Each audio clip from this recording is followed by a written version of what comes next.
again, and welcome to another episode of the Easy Cage Show. I am Darth Easy. And I'm Randy Cage. This is episode 147 of the Easy Cage Show. Guys, welcome to another awesome episode. It's a Saturday, our first Saturday episode in a very long time. Might be the new norm, might not be the new norm. Depends. We'll see how it goes. So, Randy Cage, how's it going? It's going good. It was hell week for me at work this week, so I'm tired. I slept till 11. Uh-oh. Damn it, son of a bitch! Camera disappeared. My camera disappeared. But yeah, it's been going good. Looking forward to watching. We're going to watch Malignant tonight, so I've heard a lot of good things about it. Well, I'll be back. I gotta turn this camera back on. I'll fill the time. If anybody's looking for a Xbox 360 Slim 250 gigs, check out Rainy Resale on Facebook. Gonna have it posted soon. It's gonna have, I don't know how many games. I've got a bunch here, probably like 3 or 4 games, a controller, 250 gig hard drive. It's gonna be good to go for whoever wants to travel back in time and play on the 360. I played it last night. It was pretty fun. Highly recommend Doritos Crash Course. I know it's a free game, but it's very addictive. It kind of reminds me of American Ninja Warrior, the game. Ew. Welcome back. Hey, yeah, I'm back. I guess I missed PS3 talk by Randy Cage. 360. I'm selling a 360 at Rainy Resale on Facebook. I don't know if I invited you to that page, but I will. You did. Okay. But anyways, back to movie talk, or actually today, TV talk. Yeah, so today we are doing a review talk / discussion of the first season of the Star Wars The Bad Batch. I have a trailer on my archives if you want to watch it. You want to watch it or no? Let's watch it. Maybe it'll reinvigorate my memory. All right, give me a second. I have to find in my downloads. There it is. All right, so we're going to be watching the Star Wars The Bad Batch trailer. Let's begin. A test is in order. 5 enhanced clones, more capable than an army. Yet they exhibit a concerning level of disobedience in disregard for orders. What else you got?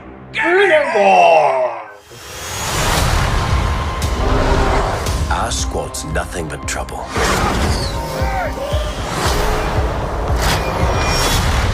But we get the job done.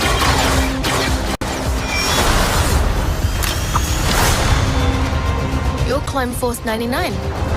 You know who we are. Hunter, Let's go. Echo, Hyperdrive's online. Tick, Prepping to jump. Wrecker, Let's blow something up. Yeah! and Crosshair. Your move. Ha! We're all you need. I want Clone Force 99 found and wiped out. The galaxy's a dangerous place to be. We need to get out of here. What do you say, kid? You want to come with us? How can I help?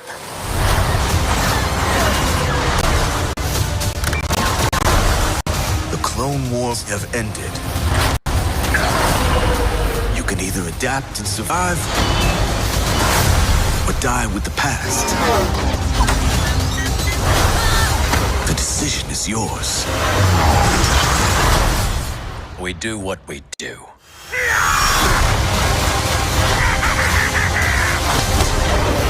Strap in, kid.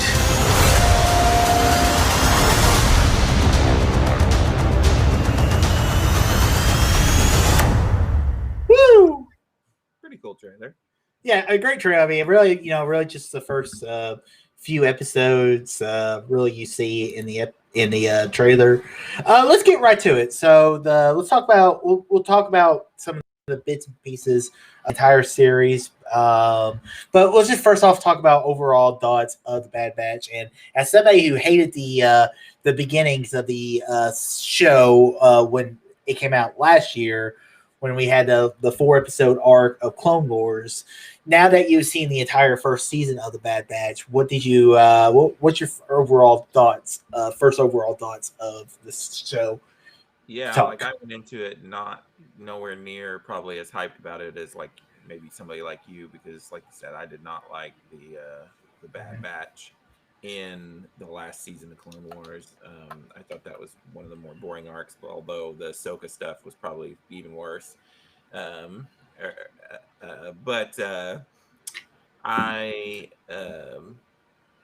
I was pleasantly surprised, to be honest with you. I liked it a lot more than I thought. There was stuff I didn't like about it, but there was some filler episodes, of course, as with everything. But I enjoyed it. I had a good time with it, and I'm definitely looking forward to another season of it.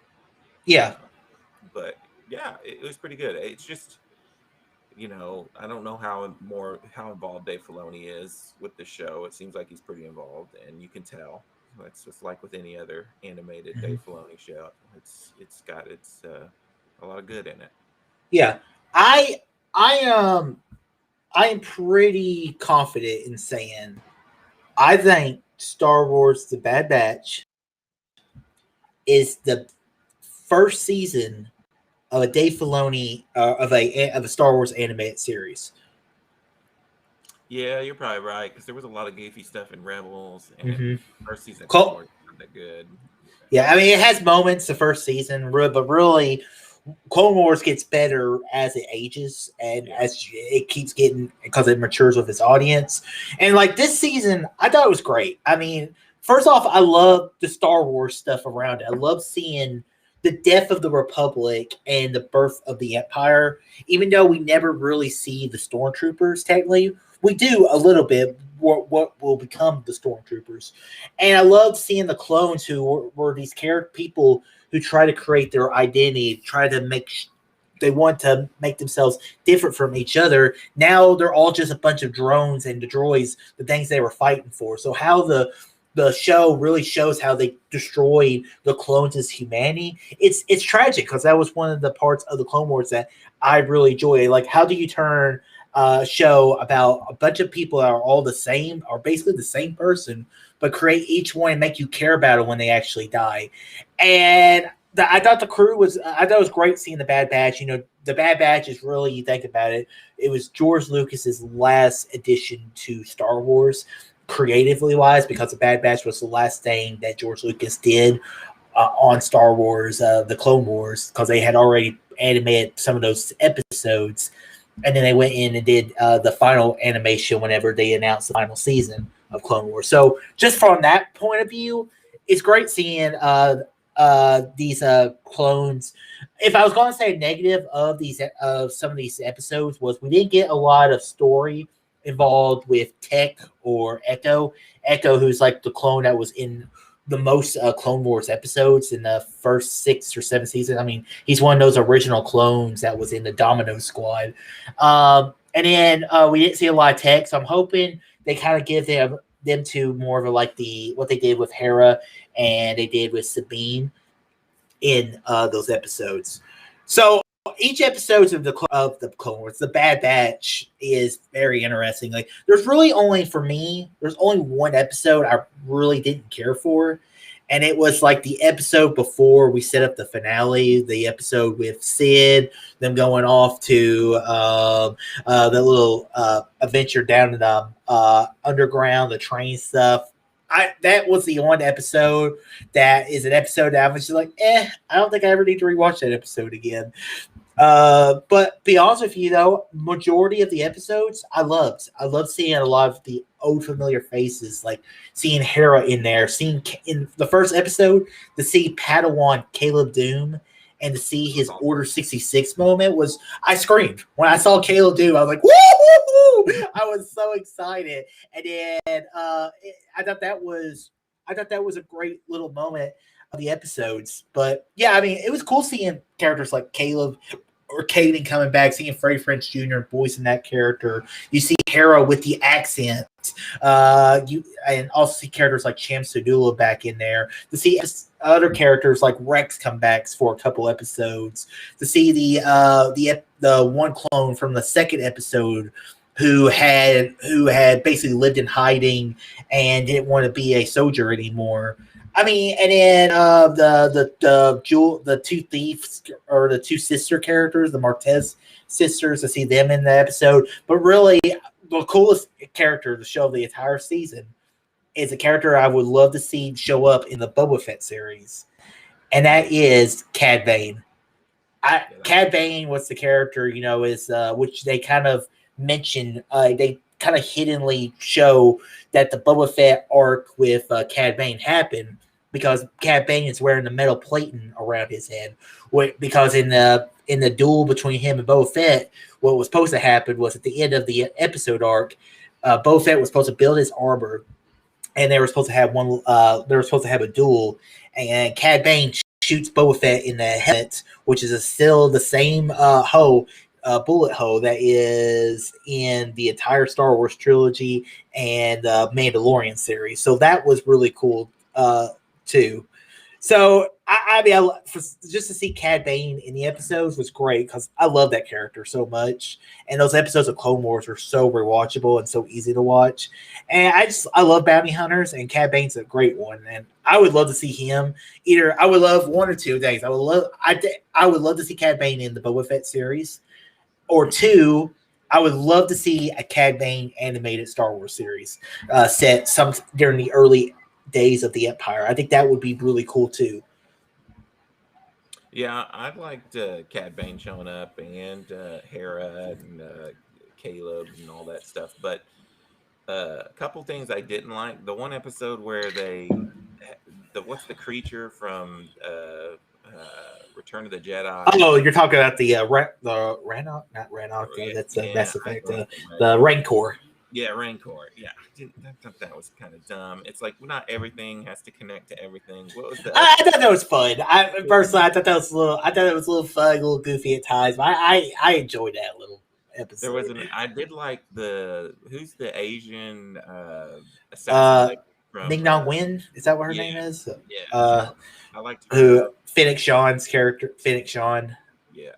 Yeah, it was cool. I was surprised to see her in there, which is, sometimes with Star Wars, especially lately, with her showing up in the Bad Batch, where she's like, oh, she just started becoming a bounty hunter. I'm like, okay, it's a little bit of a stretch because really we're out 29 years after the events from Bad Batch to Mandalorian.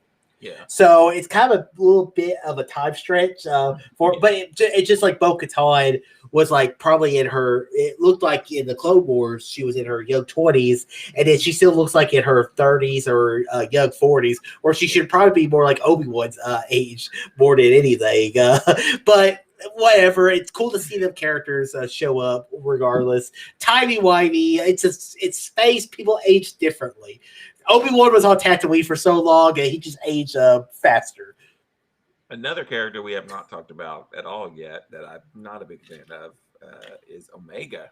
Well, I'll talk about all the past characters. In her Rebel Wilson accent. Not a fan. She just... See, I'm in the opposite camp, though. I liked Omega.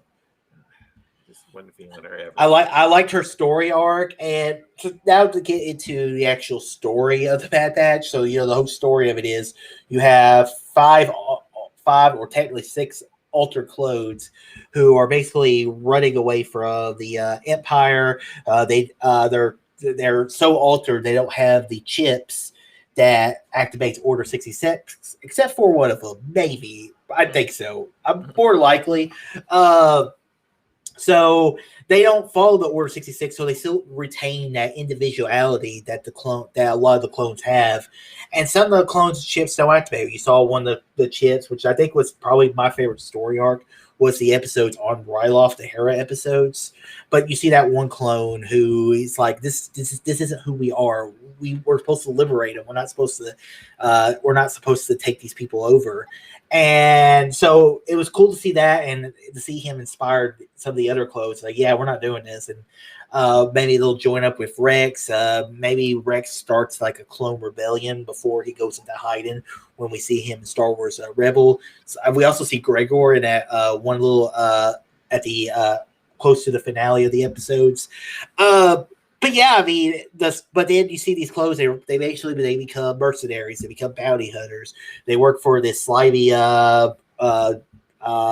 person called Sid, who worked with the Jedi in some mere serious faction. So, and it was also we see Ord Mantell, which was mentioned in Empire Strikes Back. It's been in a bunch of the Star Wars comics and some of the old Legends lore. So it was cool to see that planet in there as well. I liked what they did with Omega, though. Personally, I'm still curious to see what's going forward with Omega going in the future, because there has to be a reason why she's not just why is she a female? Like, is she like, did they just mess up with the chromosomes up just a little bit, turn her female? There has to be something a little more to it. So I think we'll see what goes on with that next season. So, but I'm glad that we'll set everything up. But I also really enjoy what they did with the Kaminoans, their storyline with the Prime Minister and the scientist, Lama Say, she's trying to protect Omega. She's trying to protect the Bad Batch. And the one guy, he's like, we're trying to keep our place in the galaxy, and we don't want to get wiped out by this Empire. And so I even liked the new Imperial Admiral. I think it was Taggart or something. I can't remember the character's name. But I thought he was an interesting villain as well. Oh, it's basically become he took over Tarkin's position in the Republic, which is now the Empire, as an admiral. So I liked a lot of the stuff they did to make the Star Wars stuff bigger.